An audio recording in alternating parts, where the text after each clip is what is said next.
Buenas tardes. Es un gusto volver a saludarlos. Yo soy la psicóloga Diana Durán y hoy vamos a trabajar sobre un tema importante, significativo, que fueron, o más bien, como sigue abierto el caso, los hermanos Menéndez. Vamos a hablar de quiénes son los hermanos Menéndez, cómo llegaron a esta situación tan envolvente que fue una parte criminal y que de cierta forma no lo pudo resolver el Estado, o fueron unas personas indefensas en un momento crítico de su vida. Pero pues vamos a adentrarnos un poquito sobre ellos, sobre Eric y Lyle Menéndez, los cuales eran dos jóvenes de una familia rica que vivían en los años 80 en Beverly Hills, una zona más exclusiva de Los Ángeles. ¿Cómo llegaron ahí? Bueno, pues su padre, José Menéndez, él sale de la Revolución Cubana y llega a Estados Unidos. Él es contador y pues empieza poco a poquito a empezar a trabajar y conoce a Kitty Menéndez, su madre. La conoce porque era maestra, se enamoran y a los días se casan y pues forman una familia con 2 hijos. Entonces él empieza a abrirse paso en la industria de entretenimiento y llega a RCA a empezar a abrir nuevos proyectos. Empieza a ganar significativas cantidades de dinero y pues así es como empieza a tener su fortuna. Entonces él empieza a agrandarla poco a poco y a llegar a tener esta casa en Beverly Hills. Pero recordaremos que José Menéndez fue una persona que era, ¿cómo se le conoce? El manager que llevaba a menudo a una de las importantes bandas de Latinoamérica, que despegó y despuntó, y es importante hablar de esto porque justamente tiene algo que ver. Entonces dice, su padre, José Menéndez, quien nació en Cuba y se trasladó a Estados Unidos cuando era pequeño y más adelante forjó una carrera importante hasta convertirse en un reconocido y exitoso ejecutivo de RCA Records. La madre, Kitty, gozaba de una aparente vida de lujos junto a su esposo e hijos. La vida de la familia Menéndez giraba en torno a los negocios de su padre, a los entrenamientos de tenis de sus hijos y otras actividades. Entonces, ¿qué pasa en esta familia que supuestamente se veía tan próspera, tan buena, porque pues eran multimillonarios, estaban en una de las mejores vecindades de Beverly Hills? ¿Y qué sucede? Bueno, pues vamos a ver. Días antes, Lyle y Eric habían tenido un incidente. Pertenecían a una familia, así que sacando y robando cosas de otras personas, porque pues obviamente ellos lo podían adquirir fácilmente. Pero ¿qué sucede en la historia de una familia privilegiada, donde toma un giro de 180 grados el 20 de agosto de 1989? Bueno, pues José Menéndez, de 45 años, y su esposa Mary Louise, alias Kitty Menéndez, de 47, murieron en un brutal tiroteo dentro de su propia casa. Fue Lyle, el hermano mayor, quien llamó al 911 y dijo en medio del llanto: "Alguien mató a mis padres". La grabación de la llamada, que se difundió en los medios, comienza así. Les voy a leer un poquito. Y dice: emergencias. Beverly Hills, emergencias. Lyle. Sí. Emergencias. ¿Qué sucede? Lyle Menéndez. Somos hijos de... ¿Qué sucede? Pregunto. Emergencias. Alguien mató a mis padres. Pregunta. Emergencia. ¿Qué? ¿Quién? ¿Sigue allí? Lyle Menéndez dice: sí. Emergencias. ¿Les dispararon? Sí. En estado de shock, no podía decirlo. Entonces, ¿cómo es encontrar o más bien recibir esta llamada y no tener como tantos datos cuando está una persona en estado de shock.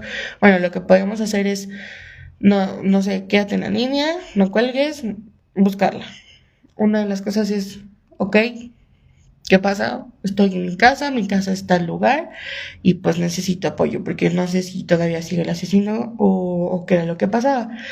Por lo regular, nosotros cuando estamos en una situación de estrés o de un shock, lo que sucede es que nos tensamos. Estamos como, no puedo hacer nada, no nos movemos, no pensamos y no podemos actuar, porque justamente está entrando nuestro cuerpo en un estado de shock muy fuerte en el que no sabemos cómo lo vamos a llevar a cabo, cómo vamos a salir de esto.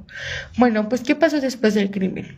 La policía de Beverly Hills llega al lugar donde encontraron a sus padres con heridas de bala en una grotesca escena del crimen. Los hermanos Menéndez dijeron que esa noche habían estado viendo una película y después fueron al evento de Taste of Ilya Festival.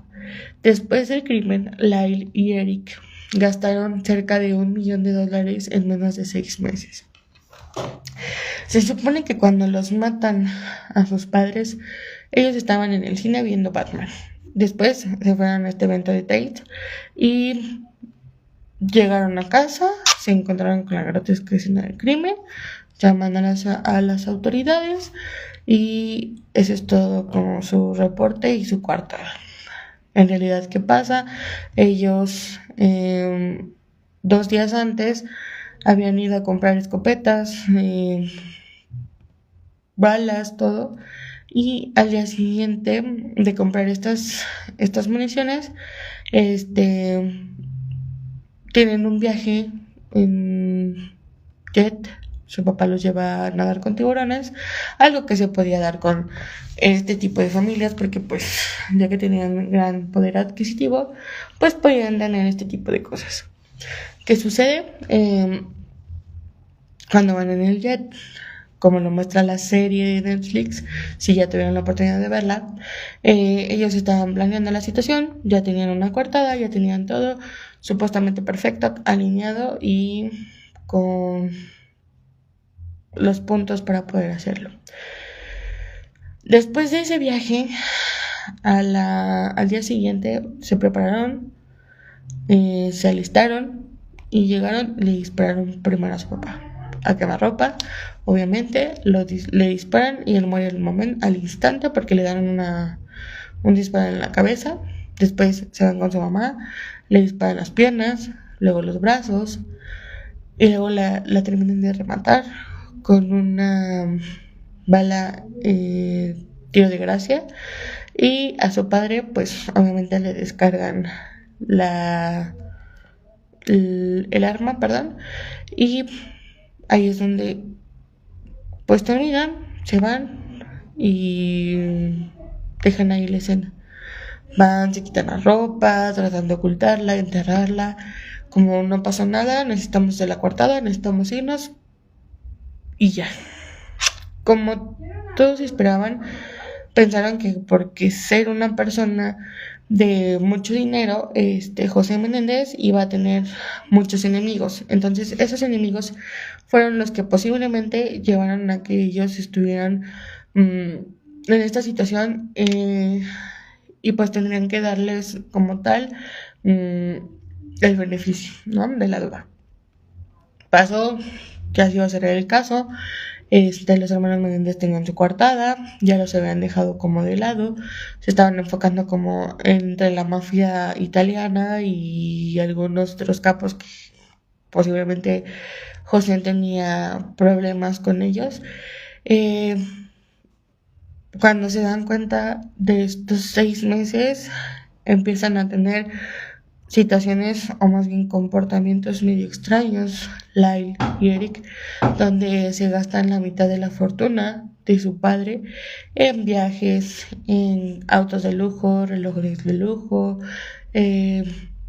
ropa de marca, despilfarran el dinero a más no poder,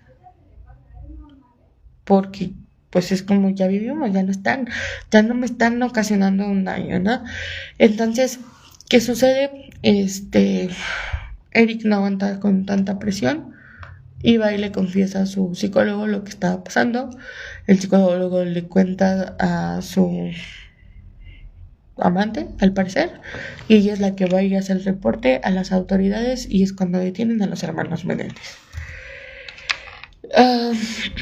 Su detención. Después de realizar diversas investigaciones, en marzo de 1990, Lael Menéndez es arrestado cuando tenía 21 años de edad. Pocos días después, Eric Menéndez, quien había regresado de un torneo en Israel, quien tenía 18 años, se entrega. Ambos son acusados de asesinato en primer grado. ¿Qué ocurrió durante el juicio? Bueno, pues principalmente negaron el asesinato. Si bien al principio los hermanos Meléndez niegan este asesinato o haber cometido el filicidio al que se le conoce, luego admitieron haberlo hecho, aunque negaron que el motivo fuera por dinero, y en el primer juicio fue televisado. Dieron detalles de los presuntos abusos sexuales de su padre. ¿Qué pasaba? Bueno, pues su padre no era una perita en dulce, no era una situación muy buena en la que se llevaban en esa casa. Lyle empieza a ser abusado por su padre desde los 4 años. Le hacía masajes en el pene. Inclusive, pues llega al hospital el que llega al hospital con una lesión en la garganta fue Eric, porque ya que había sido ultrajado por su padre en una situación de abuso sexual, del sexo oral, le había lastimado y desgarrado la garganta. Entonces, esto empezó a partir de los 4 años con Lyle. Después, cuando iban creciendo sus hijos, obligaba a que Lyle le hiciera exactamente lo mismo a Eric para prepararlo para cuando su papá lo hiciera. Cuando llegue el momento, papá lo empieza a hacer y así era como se llevaba todo a cabo.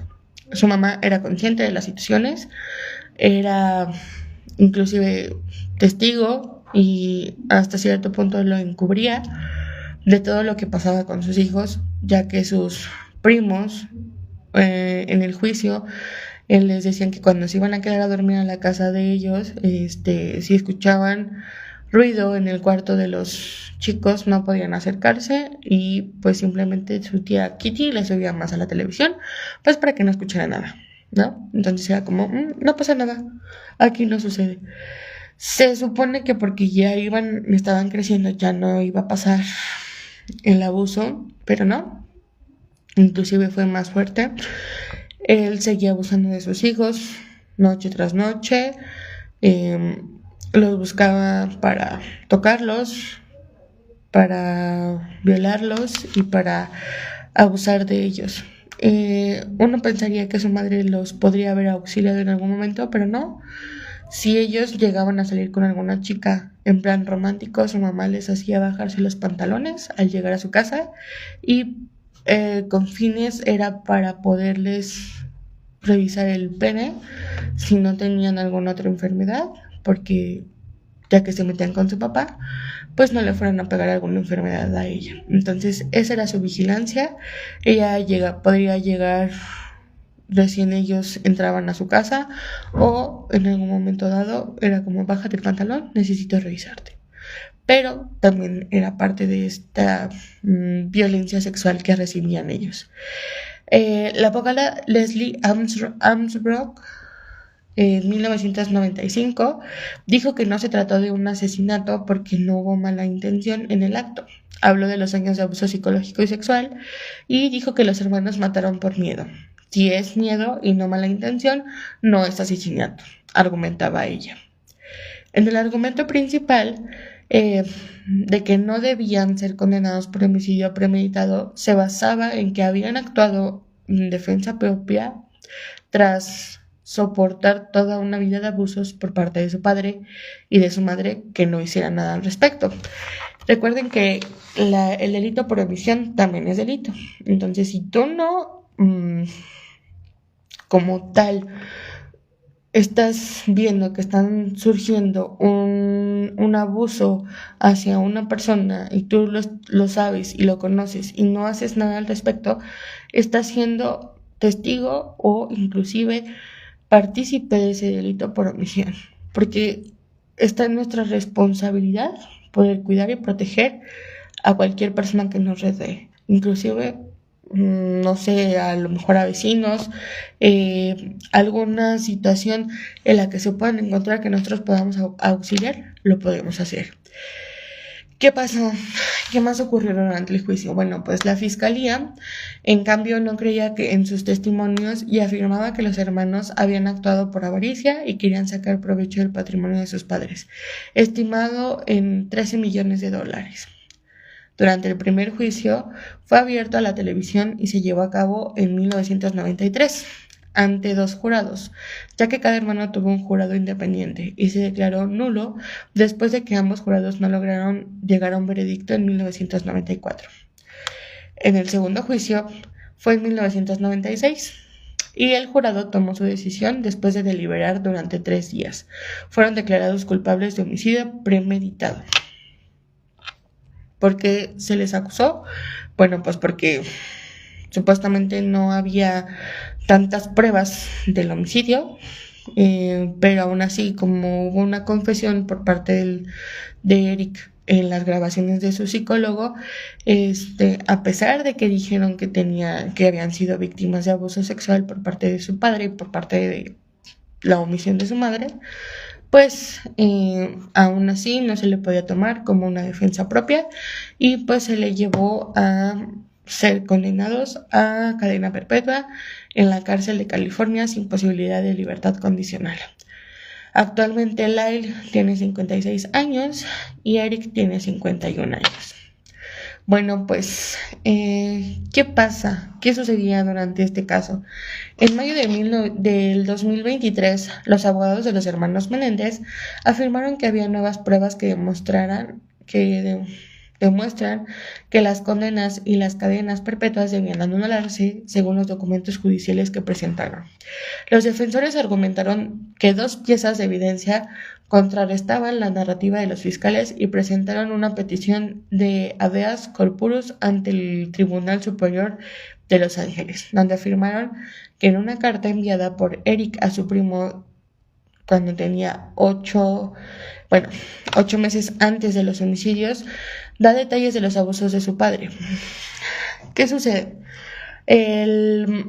La petición es como una apelación aquí en México de poder tener un nuevo juicio para que se le puedan a lo mejor no sé, juzgar de otra forma a lo que está pasando o lo que ocurrió. Eric le manda una carta a su primo con el que tenía mucho contacto, pero le comenta que los abusos con su padre pues continuaban, ya no era tanto el abuso psicológico que él le generaba cuando estaban en un entrenamiento de tenis, donde se le exigía y se le sobreexigía, y si él fracasaba a lo mejor o cometía un error durante el partido en el que él estaba, su padre le gritaba y lo exhibía enfrente de todas las personas, hubiera público o no. Dentro de esto, cabe recalcar que Eric fue tomado como uno de los 44 jóvenes que mejor desarrollaban este deporte del tenis en los años 80 y pues se consideraba como muy, muy buen jugador, pero él tenía una situación de estrés muy fuerte por todo lo que generaba el que su padre abusaba psicológicamente de él. De cierta forma le causaba una inseguridad al poder hacer las cosas, se sentía un fracasado o quería que fuera todo como que más perfecto y él trataba de serlo, pero pues generaba mucho estrés. Entonces el castigo era como, vamos a tener una noche tú y yo a solas.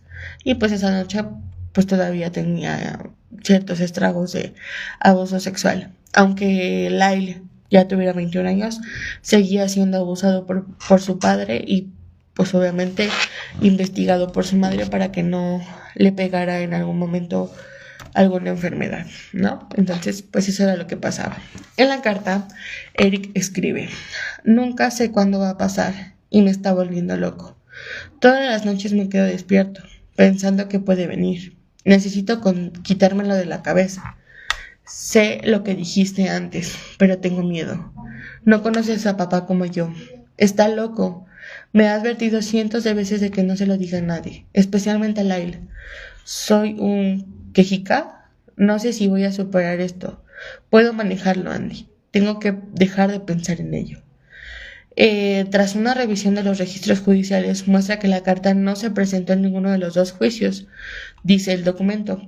Entonces, con esta carta posiblemente ellos puedan estar en libertad, por lo que, por este motivo, los abogados pidieron al tribunal que anule la condena y la sentencia contra ambos, o que permita la presentación de pruebas y una audiencia probatoria cuando puedan aportarlas, según se indica en el escrito. En el 2024, el fiscal del Distrito de Condado de Los Ángeles, George Gascon, recomendó a un juez que dicte una nueva sentencia para Lyle y Eric Menéndez, casi 30 años después de que los hermanos fueron condenados por los homicidios de sus padres. En la actualidad, un juez de la Corte Superior de Los Ángeles decidirá en última instancia si dicta una nueva sentencia para los hermanos. La reevaluación del caso por parte de Gascon surge de una petición de la defensa que cita lo que los abogados hermanos Menéndez argumentan es una nueva evidencia, así como una reciente ley de California en la que el tribunal puede considerar sentencias en casos comparables. El juez también puede considerar si los acusados fueron víctimas de abuso psicológico o físico, si están rehabilitados y si representan un peligro para la sociedad. Bueno, pues en la actualidad se sigue esperando que les den libertad y que puedan ellos volver a sus vidas, a poder compartir con sus esposas, porque claramente ellos durante su estancia en prisión lograron tener esposa e hijos y pues vivir su vida. Creo que la mayor parte de ella, o más bien la mitad de ella, vivieron una situación de abuso constante, tanto físico como psicológico y como sexual. Fueron personas que la sociedad se olvidó de ellos, inclusive los padres que tenían que haberlos cuidado fueron los primeros que llegaron a cometer una atrocidad, y creo que no hay una justificación para este tipo de cosas. Otra de las pruebas que está ahí es uno de los integrantes del grupo Menudo, como lo mencionaba, que su padre era su manager o era el que los dirigía de cierta forma, y pues él recientemente dio las declaraciones de que José Menéndez abusó de él y abusaba constantemente cuando estaban en el grupo. De otros integrantes también, solamente que él no dio nombres de los otros integrantes porque obviamente respeta su privacidad y respeta lo que estaba pasando con ellos. Entonces, pues, de esto es lo que se habla en la actualidad. Se busca que pues ellos logren tener su libertad, logren tener su vida, y pues los años en prisión creo que sí les sirvieron. Ambos terminaron sus carreras, si no mal recuerdo, uno es licenciado y el otro pues se dedicó más a la parte de creación de artículos, pero también tiene una licenciatura en contabilidad, si no mal recuerdo, y siguen estando activos. Entonces esperemos haya una resolución a finales de este año, en donde les puedan decir si están en libertad, si se les vuelve a dar una sentencia o si ya cumplieron con estos años, y pues que se puedan ir en libertad. Este caso también nos muestra cómo los padres en alguna forma tratan de controlarnos mediante la mente, del tiene que ser esto, tiene que ser el otro, pero aún no logra ver una explicación cómo una persona puede tener tantas cosas en la cabeza para poder inclusive crear un ambiente de hostilidad, pero a la vez amor hacia sus hijos, en donde ellos, o más bien donde José Menéndez de cierta forma buscaba tener esa conexión con sus hijos, pero pues era una conexión más sexual y de miedo, era constante. Kitty, por su lado, se la pasaba bajo los efectos del alcohol, de algunas sustancias, porque también tomaba algunos medicamentos psiquiátricos. Entonces pues ella se la pasaba constantemente de viaje y no había quien cuidara a estos pequeños. Había una persona que encubría esta situación con su esposo.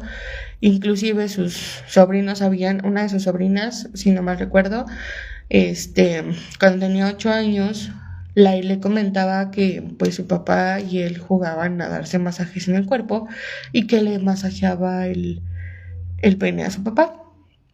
Entonces le dice, ¿eso es normal? Y su prima dijo, no, no es normal. ¿Y qué sucede? Bueno, pues la prima va y le reporta esto a su tía, a su tía Kitty, y la tía le dice, ok, y se queda callada.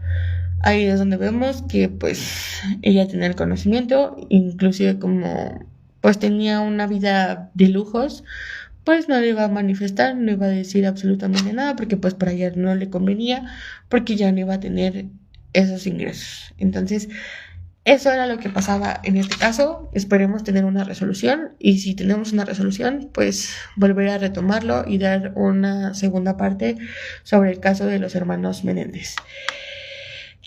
Y bueno, pues esto sería todo por el día de hoy. Esperamos les haya gustado el Guiándote Room. Si hay alguna duda, alguna pregunta, saben que nos pueden dejar por el mensajero de la página. Y pues para la siguiente semana nos veríamos en otro tema del Guiándote Room. Vamos a hablar sobre el caso de Dipsy y Gigi, de esta madre e hija, donde hubo un síndrome de Munchausen y qué era lo que pasaba con esta persona, qué llegó a suceder. Actualmente Gypsy está en libertad y pues viviendo su vida de una forma un poco más normal, pero también con algunos estragos. Entonces vamos a analizar quién fue su madre, qué fue lo que generó en ella y cómo actualmente esta falla en su conducta tiene mucho que ver con todo lo que pasaba con su madre. Pero bueno, nos despedimos. Recuerden que yo soy la psicóloga Diana Durán y nos estamos viendo la siguiente semana. Cuídense mucho. Hasta luego.